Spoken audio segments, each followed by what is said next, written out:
এক লোক ওয়াজে শুনছে যে স্ত্রীর প্রশংসা করতে হবে আর সালাম দিতে হবে।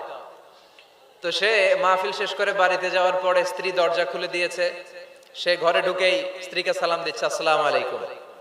স্ত্রী মনে মনে কে ওয়ালাইকুম আসসালাম, ঘটনা কি?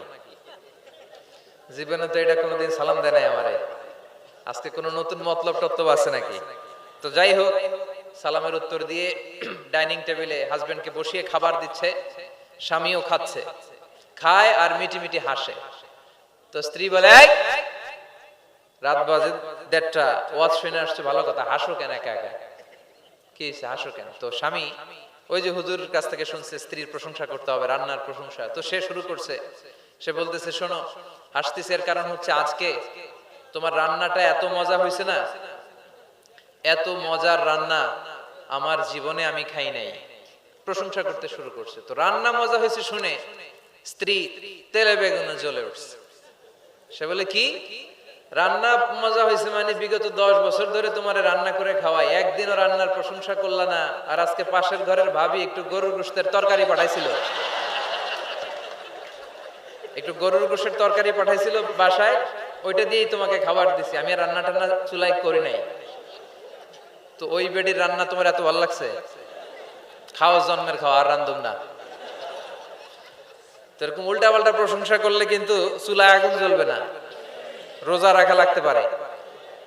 তো আসুন আমরা আমাদের ফ্যামিলি গুলোরে জান্নাতি ফ্যামিলি বানাই। আমরা কি চাই না আমাদের ফ্যামিলিও জান্নাতি ফ্যামিলি হোক? বিশ্বনবী মা আয়েশাকে আগে সালাম দিতেন, আগে আগে সালাম দিয়ে দিতেন। মা আয়েশার সাথে একই বালতি থেকে পানি নিয়ে দুজন একসাথে গোসল করতেন, সুবহানাল্লাহ পড়েন।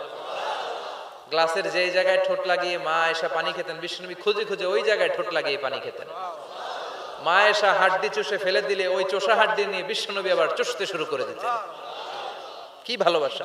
এগুলো নাই আমাদের মধ্যে। আসুন আমরা ফ্যামিলিটারে জান্নাতি ফ্যামিলি বানাই। রাজি আছেন? সালাম দিবেন তো সবাই? আল্লাহ তুমি তৌফিক দাও। আসেন আল্লাহর নামে 3টা তাকবীর দেই, ভাগাভাগি করে দেই। প্রথম তাকবীর দিব বিবাহিতরা, দ্বিতীয় তাকবীর দিব অবিবাহিতরা, তৃতীয় তাকবীর সবাই মিলে। বিবাহিত কারা কারা আসছেন দেখি? অনেক, হাত নামান। অবিবাহিত কারা কারা আসছে দেখি?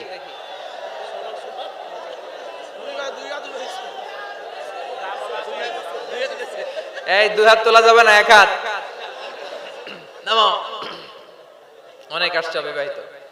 তো আমি লিল্লাহি তাকবীর বললে প্রথমে বিবাহিতরা পড়বেন আল্লাহু আকবার। দেখি কাদের কেমন পারফরম্যান্স। শুরুতে বিবাহিতরা রেডি? শুরুতে বিবাহিতরা পড়েন লিল্লাহি তাকবীর, মাশাআল্লাহ। এবার অবিবাহিতরা, ওরা কাশি দিয়ে গলা ঠিক করতেছে। অবিবাহিতরা রেডি? বিবাহিতদেরকে হারায় দেওয়া যাবে?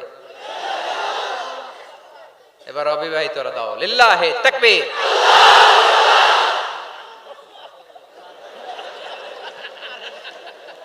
মাশাআল্লাহ। এবার সবাই মিলে 3টা লিল্লাহি তাকবীর, লিল্লাহি তাকবীর, লিল্লাহি তাকবীর। আল্লাহ তাকবীর গুলারে কবুল করো, সব সময় যেন তাকবীর দিতে পারি তৌফিক দাও। যে বইটা থেকে আমরা কথা শুনবো বলেন তো বইটার নাম? এই কোরআন আল কারীমের এমন একটা সূরা আজকে তেলাওয়াত করেছি, প্রায় অনেকেরই মুখস্থ আছে না নাই? সূরার নাম সবাই বলেন, আবার বলেন, আওয়াজ করে বলেন। এইভাবে উত্তর দিতে হবে, পারা যাবে? সূরাতুদ দোহা। এটা কি মাইক রে ভাই? হ্যাঁ, এটা আমি কথা বলার অনেক পরে সাউন্ডটা যায়, এরপরে আড়ষ্ট হয়ে আছে, ক্লিন না।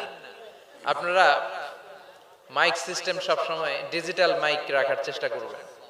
আমাদের প্যান্ডেল লাগে না, শ্রোতারা এমনিই বসে যায়, ঠিক কিনা? দরকার হচ্ছে ভালো সাউন্ড সিস্টেম। এই মাইকের সমস্যার কারণে আমাদের মাহফিলগুলো মাইর খেয়ে গেল। কনসার্টে কোনোদিন সমস্যা হয় না, কথা কন?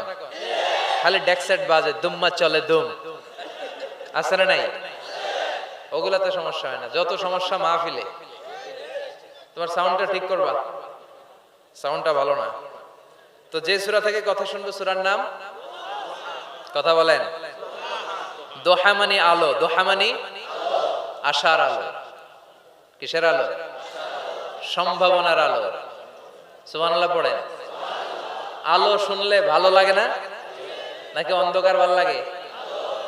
এজন্য আল্লাহ আলোর নামে সূরা দিলেন। সুবহানাল্লাহ পড়েন। দোহা মানে প্রভাতের সূর্য কিরণ। সকালবেলার যে সূর্যের কিরণটা আলো গোটা পৃথিবীকে আলোকিত করে দেয়, এটার নাম আদ-দোহা। এটার নাম আদ-দোহা।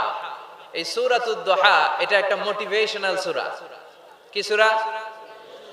ইন্সপাইরেশনাল সূরা। কোরআনে কয়েকটা মোটিভেশনাল সূরা আছে, এর মধ্যে অন্যতম হচ্ছে সূরাতুদ দোহা। এটা পড়লে, এটা শিখলে, এটা জানলে আপনি ইউ উইল বি মোটিভেটেড, আপনি আরো উৎসাহিত হবেন, আপনি আশা ফিরে পাবেন। সুবহানাল্লাহ পড়েন। এটা কোরআনের মোটিভেশনাল সূরা, মনে রাখতে হবে। যুবকরা মোটিভেশন শব্দটা চিনো না তোমরা? মোটিভেশন, এই সূরাতে তোমরা you will get huge motivation in this সূরা ইনশাআল্লাহ। অনেক মোটিভেশন পাওয়া যাবে, কারণ এটা আলোর পথ দেখায়। কিসের পথ? দোহা মানে আশার আলো, ঠিক কি না?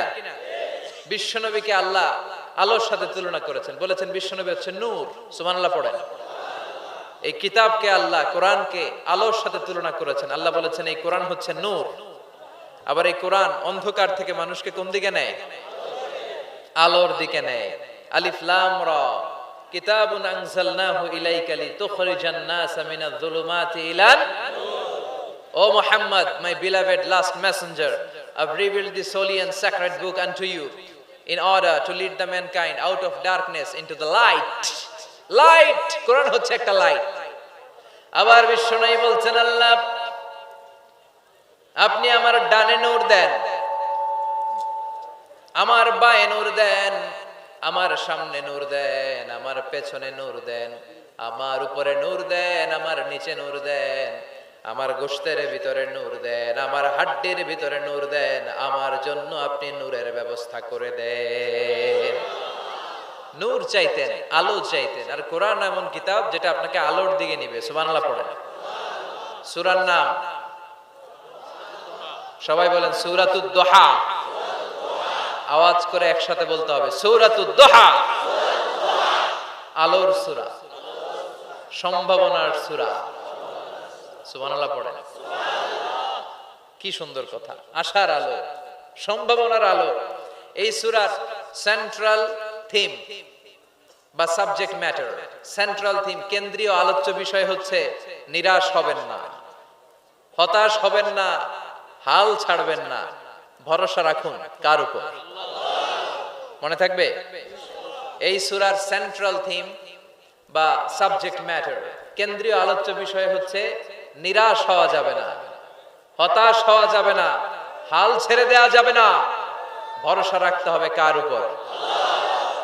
এজন্য আল্লাহ আলোর কথা বলেছেন। সুবহানাল্লাহ পড়েন। এই সূরা নাজিলের একটা ব্যাকগ্রাউন্ড আছে, শুনবেন? কোন প্রেক্ষাপটে নাজিল হলো শুনবেন? এই সূরাটা হচ্ছে সূরাতুদ দোহা, হচ্ছে মাক্কি সূরা। কি সূরা? সবাই কয় মাক্কি সূরা, এবং মাক্কি যুগের একেবারে শুরুর দিকে নাজিল হওয়া সূরা। বিশ্বনবীর কাছে কোরআনের শুরুর দিকে যে সমস্ত আয়াত নাজিল হয়েছে বিশ্বনবী প্রচার করেছেন, কারণ আল্লাহ বলেছেন বাল্লিগ মা উনজিলা ইলাইক, নবী আপনার কাছে আমি যা নাজিল করেছি প্রচার করে দেন, প্রচার করে দেন। তো যাই নাজিল হতো বিশ্বনবী প্রচার করে দিত। হঠাৎ করে কোরআন নাজিল হওয়া বন্ধ হয়ে গেল, আর নাজিল হয় না। বিশ্বনবী he started to miss the revelation, কোরআনকে খুব মিস করতে লাগলেন। কিরে, কি সুন্দর জিবরাইল আসতো কোরআন নিয়ে, ওহী নিয়ে, আসে না কেন? নাজিল হচ্ছে না কেন? এখন বিশ্বনবী কোরআন পেলে কোরআন প্রচার করত, কোরআনের আয়াতগুলো সবার সাথে শেয়ার করত। এখন নাজিলও হয় না, শেয়ারও করতে পারে, প্রচারও করতে পারে, প্রচার কার্যক্রম বন্ধ। কাফেরদের মধ্যে গুনগুন শুরু হয়ে গেল, মুহাম্মদ তোর রব তোরে ভুলে গেছে। নাউজুবিল্লাহ কইবেন না? তোমার রব তোমারে ভুলে গেছে, তোমার আল্লাহ তোমার উপর অসন্তুষ্ট হয়েছে। কোন বর্ণনায় এসেছে 15 দিন, কোন বর্ণনায় 1 মাস, কোন বর্ণনায় 3 মাস, কোন বর্ণনায় 6 মাস ওহী নাজিল বন্ধ ছিল। বিশ্বনবী ওহিকে মিস করতে লাগলেন। ঘটনা কি? ওহি নাজিল হয় না কেন? আমি এখন কি প্রচার করব? বিশ্বনবী আর কিছুই প্রচার করতে পারছেন না, নাজিলও হয় না, উনিও প্রচার করতে পারেন না। কারণ বিশ্বনবী তো মন গড়া কিছু বলেন না। বলেন, ওয়ামা ইয়ানতিকু আনিল হাওয়া ইন হুয়া ইল্লা ওয়াহয়ুই ইউহা। আল্লাহর ওহী আসলে বিশ্বনবী বলে, তা না হলে বিশ্বনবী বলে।